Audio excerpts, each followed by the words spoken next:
the families that come and work really, really hard to preserve their Americanism here, both in their Jewish expressions and in their social expressions and in their professionals, those kids, I think, are the ones that have a harder time being successful here. Again, in whatever tchum we want to say, in whatever department we want to say. The alternative is the families that come and they really integrate and they really have their kids integrate.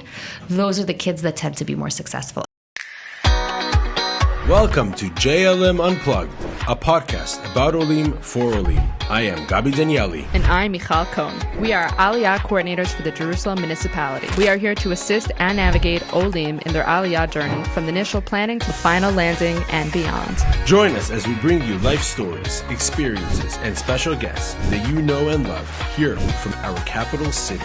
JLM Unplugged. Welcome to JLM Unplugged Season 3. And our very, very special guest, Dr. Aviva Goldstein, therapist, Ola.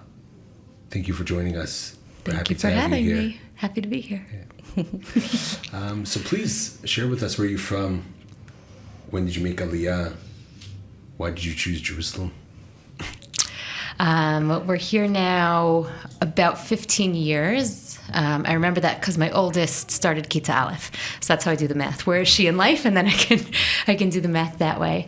Came from New York. I grew up in South Florida, but my adult life I was in New York. And both my husband and I grew up in the suburbs.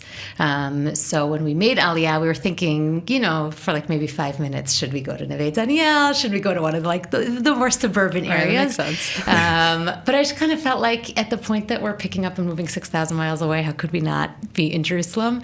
It was the city that we both probably knew the best, and we had the most friends and family here. And it turns out we're city people, and I think it's the best city in the world. So how could we not be here? How could we not Did end you up do here? a gap year when you guys were younger? I did. A program no longer exists. It was a semester at Hebrew U and a semester in Kibbutz Saad. Oh, wow. And that really fortified my Israeliness. I worked in the Refet in Kibbutz Saad. Oh, wow. It was amazing. I was the only American and the only woman. It was me and a bunch of tough Israeli men. Oh, that's the way to do it. Then. It really convinced me. So I still have a dream of one day moving out to the Shetach somewhere. Okay. Yeah, exactly. But for now we're in a high rise in the city. So I'm sure. You came here 15 years ago. I'm sure Jerusalem looks completely different now, or in some ways. Yeah, it's amazing to see the building. I once heard. A very good friend of mine, Michael Eisenberg, I think it's his quote, but if it's not his quote, I apologize that I'm stealing from somebody else's quote. But the idea is that a city under construction is a city of optimism, because it's a city that's building its future and building its infrastructure and all the high rises and all the road construction that's going on here. It's a mess for now, but you know that the end result is going to be amazing, and it's being done by a group of people who care. I remember when they first started the light rail. Yeah. When Yaffo was totally closed off. Yes. And then it became the best thing ever. And now it's closed again. Yeah. For now. We're going to see the end in sight. But yeah. So definitely, we're very optimistic. Jerusalem is growing, and more Olim are coming, which is amazing. Amazing. And hopefully more and more kids as well. And then you get more clients. Yeah. Well, I always say it's good news for the world if business is slow for me. Right. So But tell us a little bit about your work, who you work with, how many years you've been doing it, how you would describe it a little bit. Yeah. So I think I have the best job in the world. I love what I do. I work with children and adolescents on anything that is essentially not clinical, meaning I don't make diagnoses. It happens to be that a lot of the kids that I see already have a diagnosis or are about to get a diagnosis of ADHD, let's say. Or I work with a ton of gap year students. And so there's a lot of anxiety, depression, that kind of stuff coming from sort of the American childhood diagnostic process and then coming here for the year. But I do a lot of social emotional stuff. I do a lot of emotional regulation stuff. I do a lot of self-discovery and self-actualization stuff. I work with a lot of families of Olim as their kids are sort of trying to find the ground underneath them. I think it's the most fun, and I'm not saying that cynically. It's people in their advanced age can still figure things out about themselves, and they can still change and grow. And please God, we should all continue changing and growing until we're 120. But there's something very powerful about catching something when you're young to say like, oh, this is something I didn't know about myself, or oh, this is something I want to hold on to, Dafka, or this is something I would like to change about myself. There's something very powerful about building that awareness when you're younger, so that you take that with you for the rest of your life. You don't feel like you're schlepping it around as a burden as much as you're taking it around with you as something that you keep in your pocket. Mm-hmm. Right. So I wish we had that when I was in my gap year. Yeah. So I assume like you're dealing with the yeshivas, seminaries also. So I don't do anything in an official capacity with them. I teach once a week at one of the schools, and then I do a lot of, one-time, two-time kind of lecture workshop stuff. But unofficially, I have a lot of relationships with a lot of the people that run the schools. And so when they have a student that comes to them and says, hey, I think I need someone to talk to, or the school will go to a student and say, hey, it looks like you should probably speak to someone. There's a whole network of us, English-speaking, American-trained mental health professionals that work with that population. Thank God it's actually a really nice professional community. It's not competitive. It's not undermining. It's like the most collaborative, networky, professional group, which is really, really, really nice. Yeah, that's great. So the school will say, can this person call you? Or, I have relationships with a lot of the local elementary schools and the high schools. So a lot of like the quote unquote regular Israeli kids, Really? Wow. Okay. So you get like Israelis as well. Oh yeah. So what would you say the breakup is? So, okay. My Hebrew is probably strong enough that I could do fully in Hebrew, but I always just feel like, especially if you're working with adolescents, there's a lot of nuance, there's a lot of euphemisms, right? And if I'm sitting with, let's say, a 16-year-old boy, and he's saying something by not saying it, and if I miss it because of a linguistic limitation, chaval, that's not fair to him.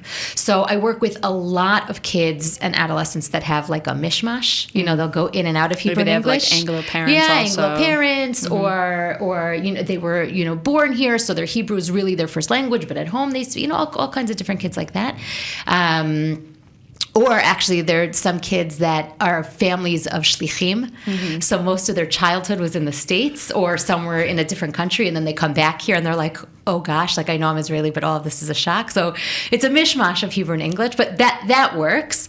And the rest of it I do in English. I used to teach teachers in Hebrew, but my brain was exhausted from it. So I can actually relate to that personally. I studied social work at Hebrew University, so in Hebrew, which that itself was a challenge. But then when we had to do training, like Hachshara Masit, to do it in a different language, and a lot of Olim deal with that, right? If an Ola either studies social work or psychology here, or if they don't and they come here even without that Hebrew from school, it's really something that's scary, but it's good to know that if you feel even that your Hebrew is not strong enough, that there's a way to do it in English. And definitely.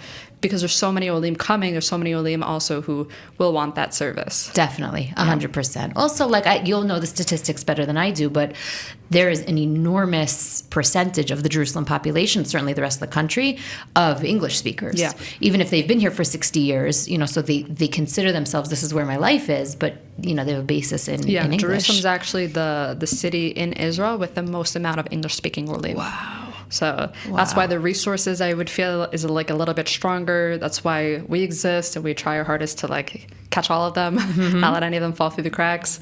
And I think that's also why, your job is, I would say, probably very fruitful as well. Yeah. Right? There, you probably clients coming from all different directions. Do you also do couples therapy, or do you do older adults? Or no. So where would you say it stops I always joke that the only adults I work with are parents. You can take your adult kids. Issues to somebody else. Do you do therapy with children with their parents together? Yeah, so it depends on the age. There's some cutoff, and it's not arbitrary, but it very much depends on the child and the family. Elementary school age, it's almost always more fruitful to work with the child and probably have the parents come in every few sessions. Very young children, let's say parents that are struggling with, let's say, a toddler's behavior, I will not work with the child because what's the point, right? I'll just work with the parents. But then there's this space in between. I would say somewhere around 5, 6, 7. here in Israel, we'd say like gan chova-ish, kita aleph bet-ish. And it depends on the kid and depends on the family, that we have to figure out, knowing that it's an enormous investment of time, money, and energy. Is it better spent if I work with the child, even if it's just once a week for like an hour-ish, and then they spend the rest of their days in school and at home without me to give them the prompts? Or is it more beneficial to work with the parents, because parents can sort of have that carryover in a way that's very different than a 5-year-old. So in that age group, very often we end up doing a hybrid, but that's like the age where it's a question mark of who is it most productive to work with in the family? Is it the child or the parent? If I can I take you back just to the gap year students? Because I'm so fascinated. Yeah. When I was a gap year Let's student... go back to when you were 18, yeah. no one had this awareness of mental health at all. Right. Like, definitely not when I was in high school. It was a stigma if you're going to a therapist at the time, especially, let's say, my gap year, which is post-Antifada, so I'm not that old. What is the main issue that the students do reach out to you about, or the seminaries, yeshivas, the institutions do reach out to you about, that they're experiencing now, especially with like the technology, change in growing up? It's a heavy question, because there's like, what am I seeing? And then there's like, what is the field seeing? And it's not necessarily the same answer. So I'll give you like from my little, Dalet Amot, my tiny little corner of the world. Probably the biggest bucket of topics, I think, is young adults trying to figure out, who am I and how am I supposed to be that, aside from my parents and my family and my community, right? Like developmentally, 17, 18, 19, 20-ish, plus or minus on both ends, is when their job, literally developmentally, is a process called individuation, which is exactly what it sounds like. You're supposed to become an individual. But for the previous, let's say, 18-ish years, they've been very much provided with a structure from their families and their communities and their schools and their camps, with very clear messages about like the path, let's say, right? And some of those communities have wider paths and some of them have more narrow paths, but there's more or less a sense of here's the path, right? And then they come to Israel for the year, and all of a sudden they're experiencing a ton of independence. Many of them, for the first time, are making their own doctor's appointments, although I know a large number of parents who are making doctor's appointments from America with the doctors here. Yeah, for sure. Especially North American kids. Yeah, and depending on the school, they might be shopping for groceries the first time. Some schools provide meals, some don't. Right. A lot of them provide some, but not all. So figuring out the busing. Figuring out what I know when I should go to bed, but do I want to go to bed? Meaning all of this stuff that you have to figure out, that like sometimes I wish I didn't have to figure out. I wish my mom would still do those things for me. But it's the very first time when they're doing it. And they're in an environment where they're exposed to a lot of things that they may not necessarily have been exposed to before. And that means, again, depends on the school, but there are some schools that have a very wide rainbow, let's say, of hashkafa, of Jewish, lifestyle outlook. Some of them are very much more specific, where everybody comes from the same kinds of communities, including the faculty in it. Some of them are coming, let's say, talk about like the geographical location. Some of them are coming from cities and now they're in the suburbs, and some of them are coming from the suburbs and now they're in the cities, meaning there's all kinds of different things that they didn't necessarily need to know before they got here. And so it's like a lot of adulting that's kind of dropped in their lap all at the same time. And it's not even the culture of Israel that they're adapting to, but it's also the culture of all the different girls coming from different cities, different backgrounds, and they're now being exposed to all these people that now they have to, make new friends, find where they fit in their seminary or yeshiva. And I think that's also a big part. There's like the identity of me in Israel and like what that means and how to navigate that. But then there's also just being thrown into a totally new group of people. Some people, they go to seminary and they might know one person casually, or they might have one friend, but then you're really stuck in that. You're basically thrown into that situation where there's a bunch of people, and there are seminaries that have 120 girls, and then there's seminaries that have 50 girls, right? It depends, but either way, you're being thrown into a lot of people, and you kind of have to figure out, who am I separate from my friend group that I grew up with? The flip of that, I'm with you 100%, and the flip of that is there are students that will come, guys and girls, that will come with half of their high school class class. Right. And then you have to ask the question, well, these were my friends in high school. Are these the people I still want to be my friends? Would I rather meet the kids that I don't know, the young adults, let's say, that I don't know? Or do I want to stick with these people that I know from before? So, and if I do branch out, does that seem rude or offensive to my friends that I'm coming from high school with? Does it seem like, wow, she's so impressive that she's brave enough to branch out? Meaning, there's no right answer, but there are all these questions that show up. The independence stuff, some people are coming from homes where they had, let's say, household responsibilities, and some of them are coming from homes where everything was done for them, either parents or hired help or whatever it is. And all of a sudden, like, if you don't put away your shoes don't get put away. And for some people, that's like a huge and with roommates, shock. especially. With roommates, I might be a neat person and you might be a messy person, or the opposite. So there's a lot that's just sort of, and then you have these very, very, very long days where you're sitting and learning all day. Right. So it's a lot. Well, I will say for parents, at least, that it's probably like the year where your kid is probably going to grow the most. Yeah, I think which is incredible. So it's like, even though they're being thrown into the deep end, they're going to come out probably a different person. Yeah, well, that's the hope, right? Even if it's hard. Yeah. One of the things that comes up a lot in my work, not only with the gap year students, but with everyone, is that, like, usually the best stuff in our life is not the easiest stuff. Right? It's like the hard stuff that ends up being the best stuff. And so you have to kind of like sit through it until it gets easier, but it's really hard to be in it. And it's even harder for the parents to watch it, to not jump in and rescue their kid. So I think of Aliyah when you say that. 100%. Like that's what comes to my mind. You know, people, like, there's the year, and then there's actually coming here and kind of mentally making that decision that you're going to be here. You might go back. It's possible, and that sometimes that happens. But for me, that's like the shift. You know, you start with your gap year, maybe. Some people don't go on a gap year. And then coming here, and this big word, Aliyah, and what does that mean? And am I going to be alone here? Everything's different. Israelis, like that, I feel like is like the epitome of like something that is difficult, but will 100% shape you for life. For sure. Well, what do you get, like, in the topics of Aliyah, like identity and struggling with that? Yeah, with the gap year students that are thinking about it, or like some of the young adults that I work with that were in gap years a few years ago and now they're here for a while, it's like all of the who am I, but even more so if my parents don't live here or if my siblings don't live here, right? It's like, who is my community? And what shul am I going to? Am I even going to a shul, right? Like that's also a question.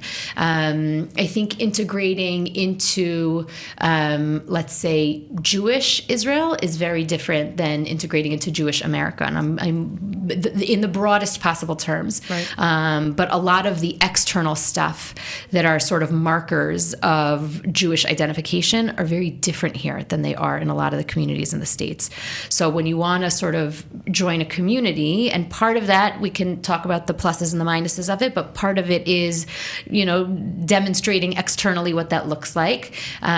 What happens if the community that I want to identify with looks very different than how my home community looked, even if the internal stuff is very much aligned. So that's like a big, interesting question. There's all kinds of stuff. There's the tension with parents. You know, someone who says that I want to make Aliyah, chances are they were raised in a home where Israel was very much a value and a priority. Could be that their schools valued it. Could be that their camps valued it. Could be that their shuls valued it. But then when push comes to shove, and it's like, well, shoot, I didn't want you to value it that much. Like, I want you to live in my neighborhood, you know? So the struggle for parents is also very hard, because the son or daughter could say, but I'm taking what you gave me and I'm running with it and I'm going to thrive. And the parents are saying, yeah, but... You took it too seriously. Right. So it's hard. It's really, and you can empathize with both sides. It's not a simple thing. It's the same with the flip out kids. Yeah. Well, that's a whole other topic. Yeah. It's like, I'm just thinking about that. Like, this is all about, like, the North American parents are like, wow, my child has become way too observant. It's hard. It really is a whole other topic, and I'm happy to come back to do a second podcast on it. A lot of it has to do. There's actual research on the phenomenon of flipping out, or which the is other way, off the derech. Oh, really? There's research there. Yeah, there's real research on it. The phenomenon is essentially that students will come to Israel for the year and take on all kinds of things that they didn't necessarily take on in high school. And then all of a sudden, there's a growing gap between their observance and their parents' observance. And so we call the phenomenon flipping out, even though I can't stand the term. And in the other direction, the term going off the derech, which I also cannot stand. I'm like allergic to that term. I forget. A Persian woman from Miami wrote a book called Off the Derech. On the derech, I think. Okay. Something like that. Could be. Or off the derech, yeah. Could be. Yeah. And then that's Judah Michelle's on a derech, and then she's off the derech. Baderech. Judah Michel's Baderech. And then there's Benji Epstein, who wrote another book about same. I don't know. Yeah. Those are all my buddies. Okay.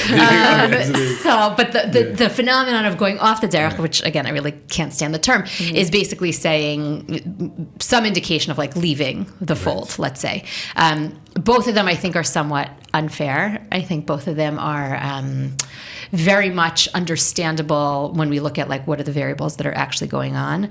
The difference between being in high school or camp all those years, really high school is the better comparison, where a lot of the learning is for the sake of a grade, and all of a sudden you come here and it's really just for the sake of learning. The relationships that students build with teachers in school is not the same as the relationship that they build with teachers here. I mean, there are all kinds of variables that the research goes into explain it, plus just the developmental reality of adolescence and their sort of self-discovery. Yeah, I mean, it's interesting. There's like interesting parts of it. Some schools encourage it, some schools discourage it. You know, it depends.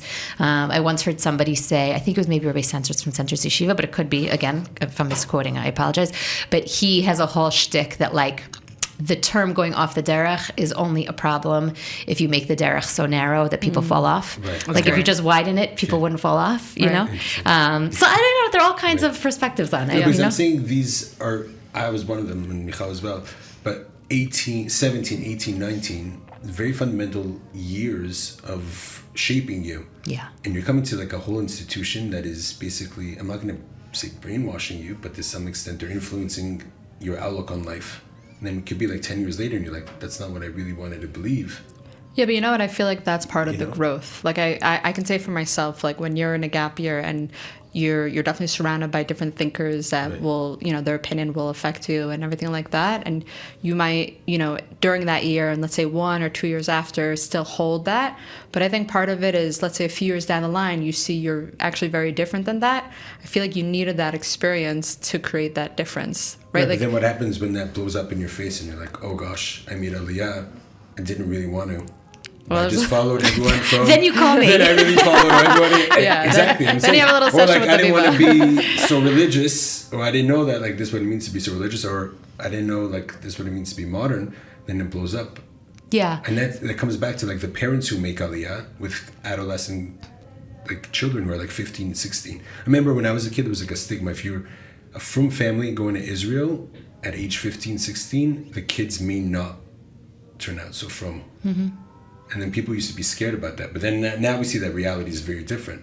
Because there's so many, at least in Jerusalem, there's so many available different schools and different like youth groups even that it's not the case anymore for American families. Yeah. Like, First of all, I think I have a list of criticisms against sort of like the system of the gap year programs, but it is also true that 17 and 18-year-olds, 19-year-olds in America or wherever make decisions. I want to study this, or I'm going to go abroad there, or I'm going to date this kind of person, and 10 years later they realize, oh, oops, right? So it's I don't, even though I have my criticisms of the system, I don't think it's fair to entirely blame the system on those kinds of things. It's part of just growing up and, you know, human development. Right. I also have a hunch. I'm hesitating if I should share it or not. Because I really believe in like... It's very different than the Israeli system, because at 18, they're going to the army. Yeah. And they're becoming adults and making those decisions about where I should go study, who I should marry, when they already became adults. Here we're making decisions when we're not even adults yet. Yeah. So well, now you're talking about like the difference between, because it's not about an 18-year-old from Teaneck or an 18-year-old from Modi'in. We're talking about what are all the 18 years that led up to that moment, right? Okay. Israeli childhood is fundamentally different than North American childhood, and I apologize to the Brits and the Anglos and whoever else is listening to this. But it's a fundamentally different experience of those 18 years. So that when that Israeli 18-year-old says, am I going to yeshiva or midrasha or mechina or straight to the army, and what am I doing in the army, and what am I, they're in a very, very, very different mindset than the typical 18-year-old from the States. So that transition for the 18-year-old that makes Aliyah, like Michal made Aliyah 18. Yeah. It's very different than, I don't know, Chana from Pardes Chana. Well, that would work out. Wherever she's going, you know. Or let's say Tziona from Yerushalayim, you know, when she makes a decision. So that's more, I think, like... Well, actually, I'll say, like, I met that difference. Like, I made Aliyah when I was 18, and then when I went to university with Israelis, I saw the difference between me and them. Like, I felt that they had more years of kind of being more independent, and, you know, they have, like, the scouts here, the Sofim, right? They have the army, and they have all these different, like, big programs that I think really shapes them, and it gives them more responsibility, and, of course, also just the climate of the country and, like, everything that everyone goes through, and it really is taken seriously, and they observe that and they take that in. I remember that when I was in college, I really did feel that gap a little bit. And you know what? It's also something to look up to, because it makes you kind of try to be more daring and more independent. Like I saw that these people they're initiating things. They're not shy.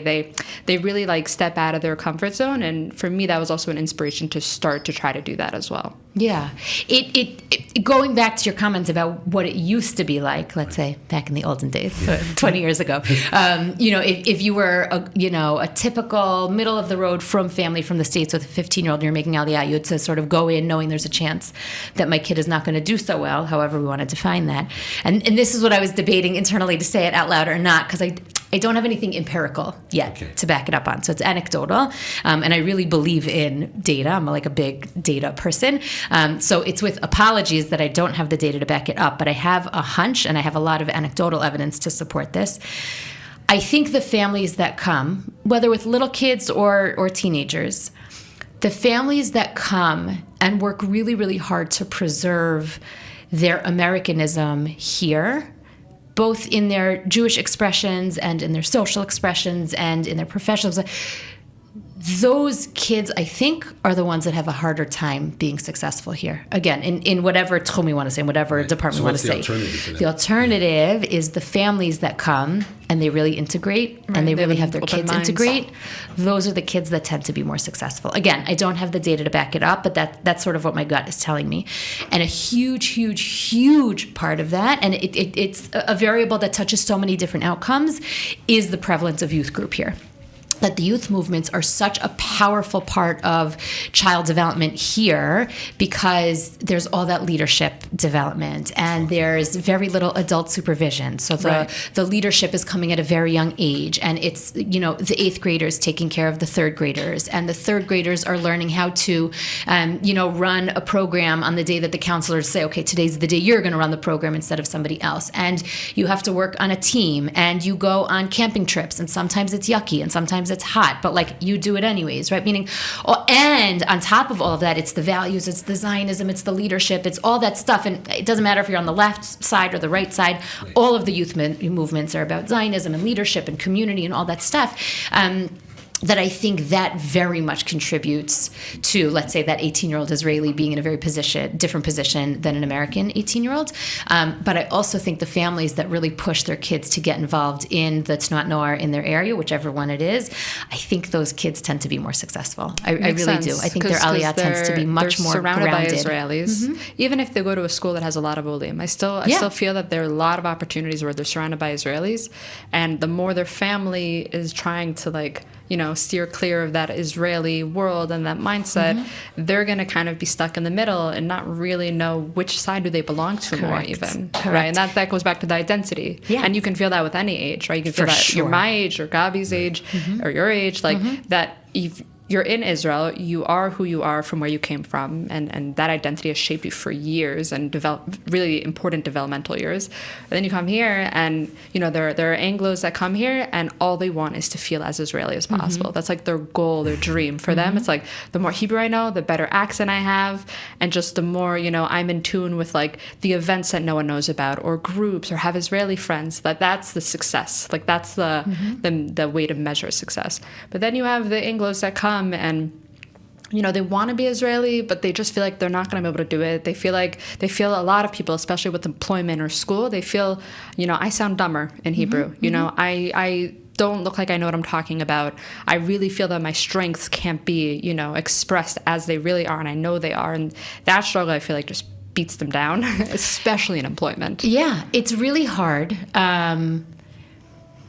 But I think a lot of people, again, I'm hesitating because I'm thinking about the different pieces of data that I know. Yeah.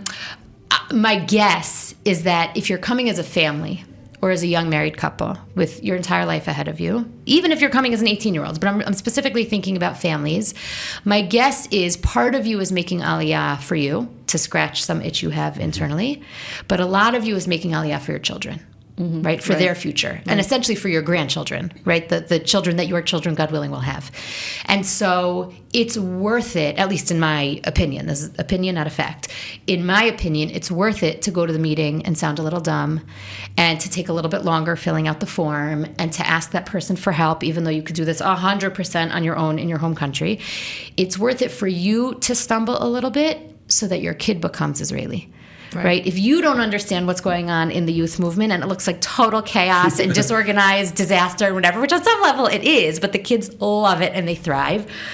The difference between saying, oh my gosh, it's just chaos, I won't let you go, versus I know I don't get it, but I think it's probably important to all the other kids, so maybe it should be important to you too, is what's going to make your grandchildren more successful here.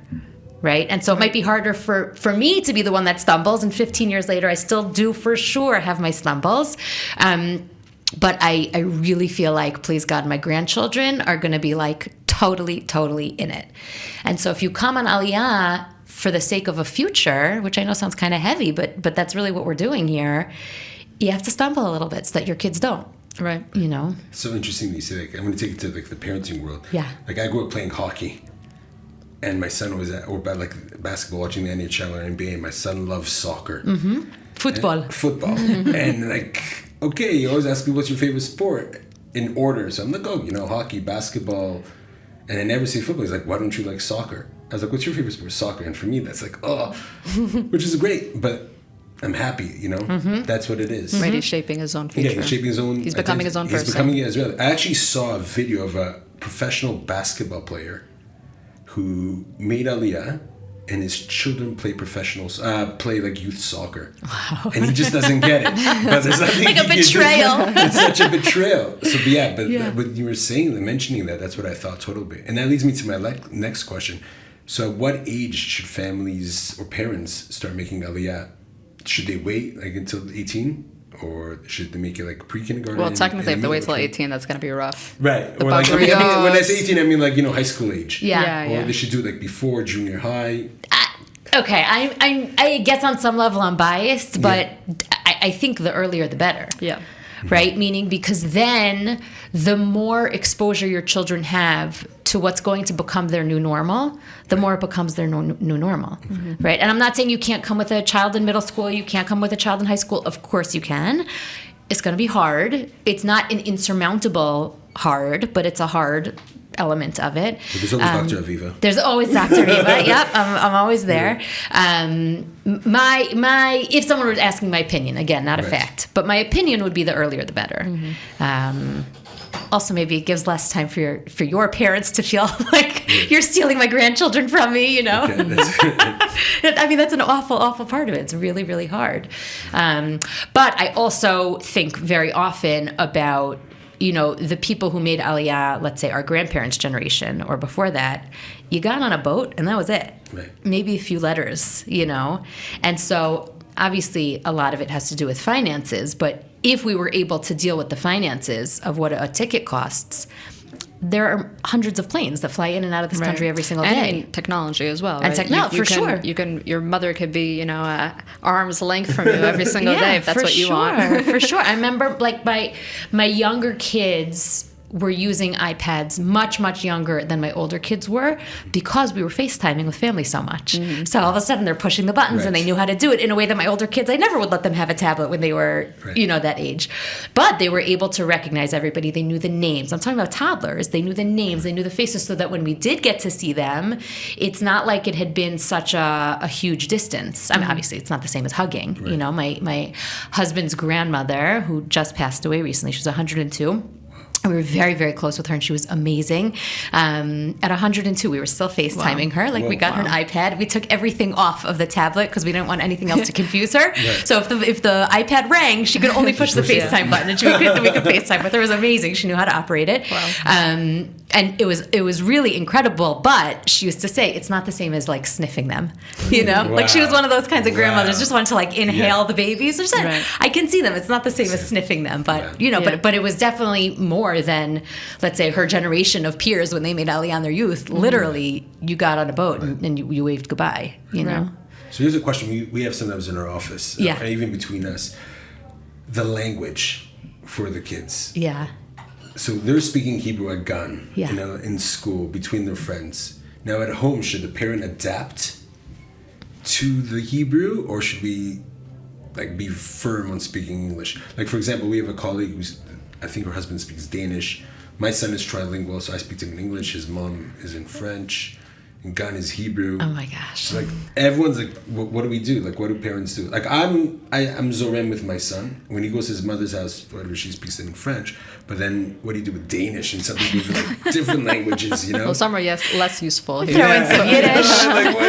So what do you advise the parents to do? So it's a challenge because we know that giving our children extra languages is a gift, and especially in the world that we're living in, giving our children English is a gift. Mm-hmm. Okay. Now, with that said, language development for children can really handle more than one thing at a time. It's fascinating. Think about how much language you can learn when you're little versus when you're my age. It's much harder, right? My approach has always been their first few years of Gan, if you can send them to an English Gan, so that they have a foundation in English. Right. And then around the year before Gan Chova, to send them to Hebrew Gan, so they start to integrate. And whatever they speak at home, I think is what they're going to speak at home. It's going to be fine. I think there's parts of their language development that are going to be stronger in Hebrew, God willing, if we do a good job, school-specific things. They may have no idea what a pencil case is in English. Right? But they'll know what it is in Hebrew. And you'll say, where's your pencil case? And they'll give you a blank stare, what in the world is a pencil case, right? So there's certain words that are school specific that if they say them in Hebrew, I would just let it go, let them do that. All of your kids' teachers, if they do their job, they're going to try to get you to strengthen your kids' Hebrew, which is good. They're going to tell you that your children should be reading in Hebrew and watching TV in Hebrew, and I think they're right. As somebody who also believes in the value of English, at least in my home, when the kids were really learning to read and strengthening their skills, we would say every other book. Mm-hmm. So when they get into bed at night with a book, you read a Hebrew book. When you finish that one, you get an English book, and then you get a Hebrew book. So because you don't want to rob them of the Hebrew. You really, really don't. You don't want to give them that linguistic handicap. At the same time, you don't want them to not have the benefit of having parents that give them English. That's a real gift. Mm-hmm. So...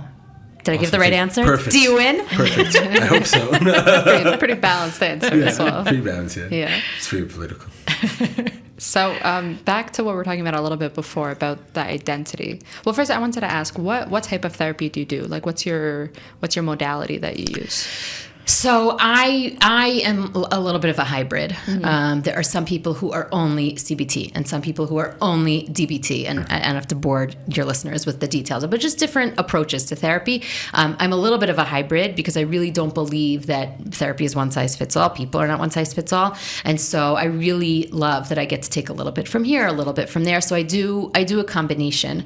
Again, it depends on the individual. Sometimes it depends on the age. There's some really great CBT and DBT stuff for little kids. And there's also some really great stuff in those areas for young adults. Mm. It's not going to resonate with everybody. Right. Can you just briefly say the difference between CBT and DBT? Yeah, CBT is cognitive behavioral therapy. Essentially, if you can picture a triangle, There are 3 points of the triangle.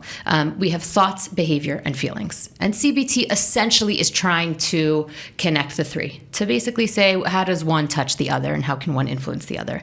DBT, dialectical behavioral therapy, a dialectic is, even though I always thought it was like, oh, well, it's like my pronunciation of things. But, it's not.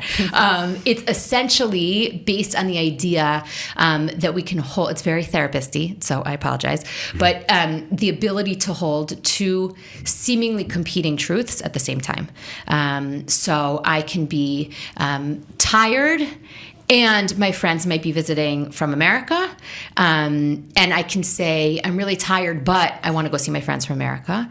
Or the DBT in me would say, I'm really tired, and I really want to go see my friends that are visiting from America. I mean, I would say with Aliyah even, and like the identity struggle, because I don't know, that just like, it's a light bulb for me. I often describe it as trying to live a life of and not a life of but. That's great. And I think that's what Aliyah is. It's really hard to make Aliyah, and it's very powerful to feel like you belong. Right. Or, I feel American and I feel Israeli. Correct. Right. Like there are days where you're going to feel more of one and days where you're going to feel more than the other. And for sure. Honestly, it's probably part of the whole dance of Aliyah. You're probably going to always go back and forth. I think it's the dance of being an Israeli. I think it's the dance of being a Jew, right? I think we are built on a foundation of because we are complex. Not that we have the monopoly on complexity, obviously, but a lot of our lives are based on complexity and nuance and holding a lot of different things all at the same time.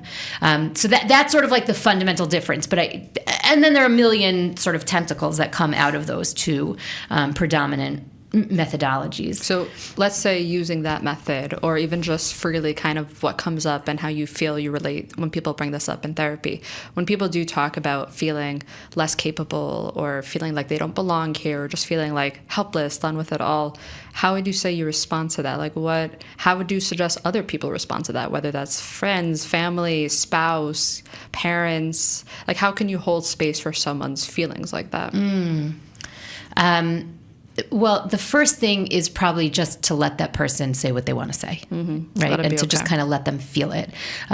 This is also super therapist-y, and I hate sounding super therapist-y. It's good. We all apologize. No, it's like nothing to talk about. It's nothing to sound like a sound bite. Like I don't know. I'm very happy to help, but the cringy sound bites, I'm like not so into. But there is something about saying, does this person want me to listen, or does this person want me to fix it? Very true. Or help it, right? And that's a parenting question, and it's a partner or spouse question, and it's a friendship question. It's like, and what do you need from me right now? If you just want me to listen, I will totally listen. I will empathize. I will say that stinks. I can't imagine how hard that must be. Thank you for trusting me.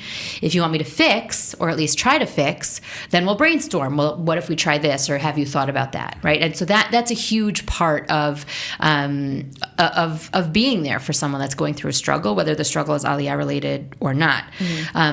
There's another cute little thing that basically says that what we know about optimism and pessimism is all wrong. It's not about, I see the cup half full or half empty. There are 3 variables that determine if somebody is in a place of optimism or pessimism. You have an optimist and you have a pessimist, and they both get into the same rut. Okay? They're in whatever rut we all get into. The pessimist thinks 3 things. This is going to last forever. I can't do anything right. What's the third one? It's my fault. This is going to last forever. Oh, God, this is so funny. I'm blanking on. Let's just do those 2 because I can't think of the third, okay? So I can't do anything right, and this is going to last forever. The optimist, who's in exactly the same rut, says sometimes things stink, meaning it's not necessarily my fault, and nothing lasts forever, right? It's sort of the cliche of the light at the end of the tunnel. It doesn't matter how long the tunnel is. The optimist knows there's a light at the end. This can't possibly last forever, right? I actually remember years ago, this is actually a good Aliyah story. I can't remember if we were living in the States and visiting here, or if we lived here and we were visiting the States. I don't remember, but I had a bunch of kids, and I was pregnant out to, my belly was sticking out in front of me. And I can't remember the circumstances, but my husband wasn't flying with me for one of the flights. I can't remember why. And I'm getting on this flight with like all these kids and this huge belly and all the snacks, and I'm feeling like, I can't even move. And somebody said to me, like, are you nuts? Like, what are you doing, taking this crazy flight? And it was before I knew any of this research. It's before I knew the definition. And I said, even if it's the worst flight of my life, it's going to be 12 hours. It could be the worst 12 hours of my life, but it's 12 hours, right? Now, I didn't know, and I'm not bragging. Like, I certainly have the pessimism in me for sure. But in that moment, I could look at that struggle and say, like, well, I'm going to get out of here eventually, right? And so when a friend or a loved one is struggling with Aliyah stuff, that might also be part of it. When the friend says, I feel like such a moron, and I can't do a job interview, or I can't even order my groceries, or any of the, or the kid says, I can't talk. One of the questions is, how long do you think this is going to last? Right. You know, is this going to last forever? Or is it possible that will come out at some point? I would even ask them that maybe a few minutes after their meltdown. Yeah. Oh, not in the moment. The meltdown, for sure, you're going to get a different answer. No, let them have the meltdown, and then when they want to talk, that's I mean, I feel like a very big topic now, separate from Aliyah, and I'm sure goes hand in hand, is, you know, how temporary or longer lasting will this war be, you know, and the effects of it on everyone, and especially as, you know, a new Olim, what that even means, what does that add, all those layers. I'm curious how, like, the war has kind of come up in your work, or even just personally, and, you know, what would you say to people who either want to make Aliyah during this, like, climate, or people who already have, and, you know, you're just dealing with this reality? I think it's a perfect example of right? That it's really hard to live through this, and I don't want to be anywhere else. Right. There are a million examples of the and. We're witnessing so much destruction and grief and, you know, horrible things, and enormous amounts of chesed and standing together and community and caring for each other, right? So there are a million parts of the and I really think that it's such a helpful building block for somebody's development. So we can even talk about that with little kids. We can certainly talk about it with older adults. It's hard. It's really hard. The flip of it is that I'm not so sure life is, you know, without risk anywhere else. God forbid, shalom da, but there are car accidents and there's cancer no matter where you live, right? And there's something very powerful about, especially being a child, learning their whole lives about Jewish history and then feeling like, whoa, I'm living Jewish history. That's very powerful. Now, sometimes it stinks to live through history. Like, I'd like to just live in, like, a footnote somewhere, you know. But I think a lot of it has to do with the framing. And I think, again, I have a list of criticisms against all kinds of institutions here, but I think by and large schools have been amazing for children. I think ganim have been amazing for younger children. I think the way they have given over messages of we're going to be okay. And when we're worried, here are the things that we can do. I think it's been really, really beautiful, heartbreaking, but beautiful to see teachers and school administrators and ganenot and ganenim to sort of rise to the occasion to, like, do the real education, right? Like, our kids need to learn math and science and all that stuff, but they also really need to know, like, resilience. How to get through life. Yeah, resilience. And they're the good experts. At that. They're good at that. Yeah. You know? Yeah. Wow. It's a lot. Yeah. It's a lot. And I'll also add that I think a lot of people are very quick, from the best of intentions, from a place of love and care and worry, are very quick to assume that we are a traumatized nation and we all have trauma and we're all going to have trauma for the rest of our lives. Right. And if there's anything we know about trauma, it's just not how it works, right? We've all lived and unfortunately continue to live through some really, really hard stuff. Some of us are demonstrating symptoms of actual clinical trauma. Most of us are not. It is way too soon to diagnose anybody as having post-trauma because we're not in the post yet. We're still very much in it. But what we know about human nature is most of us are going to be okay. Even the kids that are scared to go to bed at night, even the families that feel like it is really hard to have a parent or a child in the army and to not sleep and be worried. But so foshal davar, at the end of the day, we're going to be okay. That doesn't mean we're going to come out without Band-Aids. But we're going to be okay. And it's hard to say it when we're not okay yet. But schools are still operating, and there's still parties for the little ones at the end of the year, and the snifim, like the youth movements, are still meeting 2, 3, 4 times a week, depending on where they are, and they're still doing their cheers and going on their hikes. And it's not, God forbid, in a way of like ignoring the reality. It's almost like doing it in tandem with the reality. That's really, really healthy. It's really, really, really healthy. Yeah, I mean, it's also, the strength we wish we never needed to build. I mean, and you also see the city still functioning. You know, there's still parties for different chagim, or you know, there's like summer festivals coming up, and I think a big part of it is also just coming together as a city and saying that while this is happening, you know, life does go on and has to go on, while holding, you know, the other reality close to us as well, and like doing what we can and everything.